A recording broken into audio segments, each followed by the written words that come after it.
Gitugan sa mag-live-in partner ang source sa illegal nga droga nga ilang gibaligya human madakpan sa drug buy bust operation pasado alas 11 kagabi Marso 19 sa Sitio Santo Niño, Barangay Igpit, Digos City. Giila sa mga pulis ang duha ka mga nadakpan nga sila Asbin Valderrama Tinagan, 42 anyos, taga Purok Marang, Barangay Takol Magsaysay, Davao del Sur; Annabel Flores Padura, 38 anyos, residente sa Purokuan, Menzi, Tibalog, Santo Tomas, Davao del Norte. Subay sa report, nagpahigayon og drug buy bust operation ang tropa sa CDEO sa Digos PNP. Nagipanguluhan ni Police Captain Diosdado Nunes II, kauban ang mga pulis sa RPDEU, PDEU, PDEA 11, PNP DEG SOU 11, RIU Davao del Sur Intel Unit sa First Company DSPMFC dihang napalitan nila o gidudahang shabu ang mag-live-in nga tanan-tanan mo kantidad sa 16,650 pesos.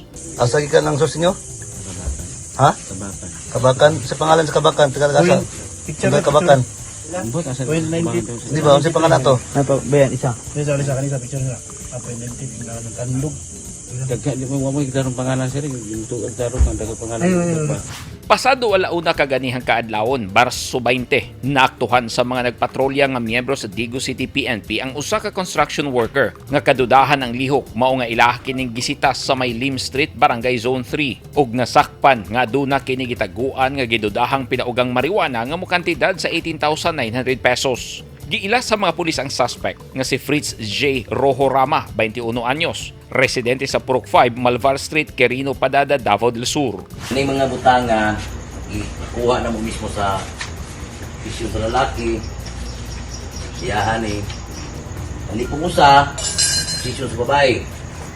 Samtang giendorso sa mga barangay tanod ug kapitan sa Barangay 3 de Mayo, Digos City nga si Oscar Bukol ang usa ka Samsudin Alva Giadil, 39 anyos, residente sa Pigkawayan, Cotabato, ug usa ka Mary Ann Uto, 38 anyos, residente sa Purok Conte, Barangay 3 de Mayo. Human masakpan sa akto nga matud pa nagkaliwaan og illegal nga droga ang duha. Tanan-tanan moabot sa 261,000 pesos ang kantidad sa gituuhang shabu nga nasignit gikan sa mga suspect base sa street level value. Aktibo ang mga pulis o mga barangay officials sa Digos City human gimando ni Mayor Joseph Cagas nga magpatrolya panahon sa kagabhion aron mapakgang ang mga buot mohimo og dautan.